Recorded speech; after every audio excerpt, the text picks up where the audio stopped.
Okay, so today we're going to talk about a specific type of reaction called double replacement. So you should be watching this video now after taking your balancing quiz, okay? There was a balancing quiz linked on today's lesson. You should not be watching this video unless you've already taken that short quiz. It was timed, it was only 5 questions, but you do need to take that quiz, okay? Notice your assignment is really short today because you did take a quiz, so it's only 6 questions after I show you how to do this with this 2 examples. So a couple of days ago, we talked about how to write equations from words, and so that is still happening. That is not going away. So if you think I'm just going to give up on making you write down symbols and crisscross charges, you're wrong. I told you you have to learn nomenclature, which is the naming stuff. So we're still going to practice that. You should have a periodic table pulled up and a polyatomic chart, okay? Just in case those things are on your assignment, and they will be. Okay, so it says potassium iodide. Okay, so the symbol for potassium, in case you don't know, is K, all right? And its charge comes from the group number, so the charge is +1, okay? And then iodide, the "ide" tells me it's just iodine. So that is going to be I, and the charge is -1. All right, so then I'm going to crisscross the charges. So that's a 1 and a 1. We don't write 1s in our formula, so it's going to be Ki. And then the next word says and so that's my plus sign. And then it says lead to nitrate. So lead, in case you don't know, the symbol is Pb. So that's the symbol. And the charge comes from the name. It's using +2. That's what the II means. And then nitrate. Notice it ends in 8. So that means it's going to be on the polyatomic chart. Nitrate is NO3. The charge is -1. All right, so then I'm going to crisscross. That's a 1 and that's a 2. So it's going to be Pb parentheses NO3 2. All right, remember I'm putting the blanks there because we're going to get ready to balance these in just a minute, okay? And then it says yields. Remember, yields means the same thing as produces, makes, or forms, and all of those are the arrow. All right, produces, makes, yields, forms, all mean arrow. All right, and then it says potassium nitrate. So we have potassium again, which is K, +1 charge. It's right over here. And then nitrate, we just looked at, is NO3. The charge was -1. So the right side is going to be a little bit easier because you will have already looked up all 4 of the things involved. So a double replacement reaction, you're going to see when we're done, is just going to switch these guys. So you'll see kind of how that looks in just a second. So now I'm going to crisscross these. This is a 1 and a 1. So this will be K parentheses NO3 with no numbers. And then it says and, so that's a plus sign, and then lead to iodide. So lead, again, from this side was Pb with a +2 charge. And then that 2 comes from the Roman numeral. And then iodide was just iodine, and that charge was -1. Remember, that came from the periodic table, the charge above the group that it's in. All right, so then I'm going to crisscross.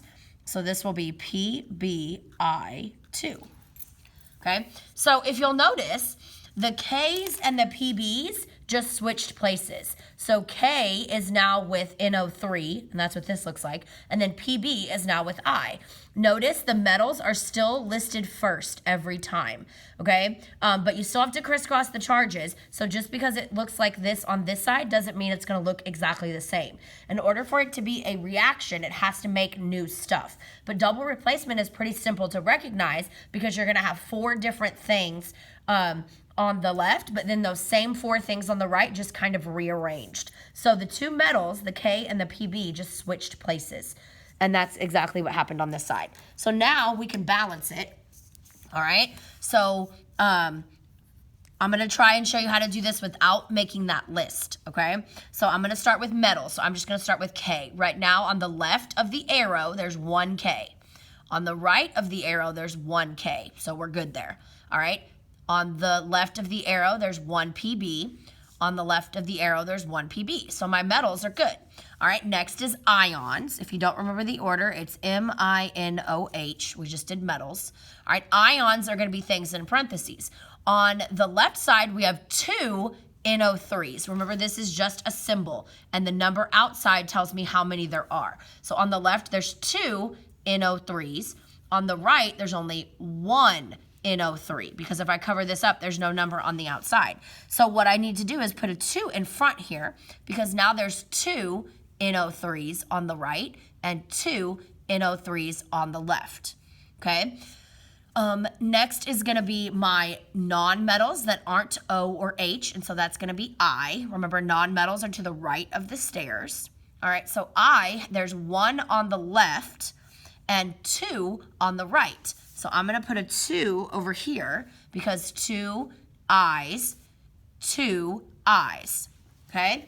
But when I put these numbers there, remember, I changed a couple of other things. This coefficient multiplies everything in the compound. So there's 2 I's on both sides, but now there's also 2 K's with this number in front here. So there's 2 K's on the left, and now with this number in front, there's 2 K's on the right. So it's balanced. So the missing numbers here, since I didn't need to change these guys, are going to be a 1 and a 1. So this is 2, 1, 2, 1. All right, let's try another one. So it says sodium chloride. Well, the symbol for sodium is Na, okay? And the charge is +1. It's in group 1.